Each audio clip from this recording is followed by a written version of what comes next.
Welcome to part 5 of my sculptured figurine, my sugar art zombie couple. And this again is Ryan. Welcome to Ryan Does Everything. And today, part 5, it's going to be a little interesting. We're going to talk, I'm going to show you how I built the heads and the shoulders, and later we'll get into some of the weapons. So I started out with this flesh color, and it's again just fondant, and I started with the groom, building up the neck, and from there I made a small ball, and that became the head. And here you can see I'm placing it and just seeing how it looks.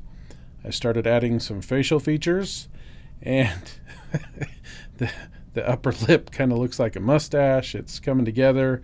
It looks like duck face. So anyway, I kept working on it, added the cavity for the mouth and the lower lip, and added some cheeks and some features to the chin, and tested that for look to see how it looked. He really looked old. I added the eyes in there, and then added some black in the mouth so that it would have that shadow. Added a dark red tongue, almost a maroon, and then added some teeth. I was going for an angry look, and here's my Ben Affleck picture that I found on the internet that I was trying to get pretty close to. But at this point, it looked pretty good. I added the ears, and there's the other ear, except he had a bald head, and so instead of looking like Ben Affleck, he looked more like Mad Patrick Stewart. So I had to add some hair. Here's my inspiration shot. I wanted kind of a spiked look in the front, but then the rest a little more laid back than in that picture, because that would have been a little bit too much. So now that he's mad and properly has his head on his shoulders, he needs some weapons. They both need weapons.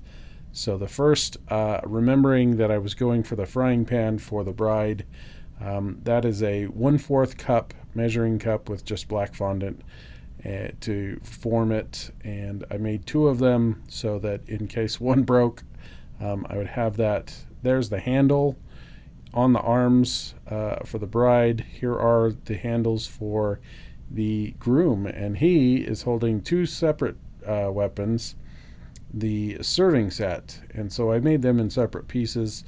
In the lower corner you can see the set that I followed.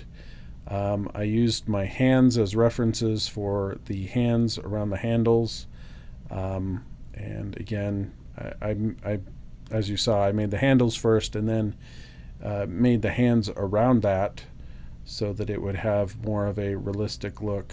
And there you see kind of a farther away shot, both hands. I really liked how they turned out. You can see that little figurine in the corner there. This is my daughter's. She won, actually, first place on that. So now we move on to the bride, her body and her head. And she's got legs. She knows how to use them. So here's the foot, and this one is not going to get a shoe placed on it. So that's why I had the detail of the toes, and the ankle, and sort of the skin on the bottom having that fold kind of, or the wrinkled look. So after the feet, I moved on to the chest and shoulders. Added the arms with the hands holding that the frying pan. You can see I used a toothpick to hold the frying pan in. And again, I'm just going for correct structure in the muscles and the tendons and everything that are shown in the flesh areas. So I finished off the arms and shoulders, and after that I moved on to her head. And I started with her head as a round ball, put the mouth and eye sockets in, put in the eyeballs, colored them blue, gave her some pupils and little catch lights. Then I test fit that on the body and I liked the way that it was turning, so that the bride and groom are facing the same way. Then I put in the teeth and the mouth, the tongue. Well, they're sort of facing the same way. They're in the same general direction, but anyway, they're back to back, so that would be actually impossible. So anyway, there is a close-up of him, and here is a close-up of her. I added lips and started working. This was my inspiration image, sort of. Then I adds the eyelids or eyelashes and eyebrows, and from there I moved on. Here's just some shots of the couple as I was working on it. From there I moved on and started with a shoe, and I actually didn't use these shoes. They didn't work out the way that I wanted, so I ended up changing the shoe later on.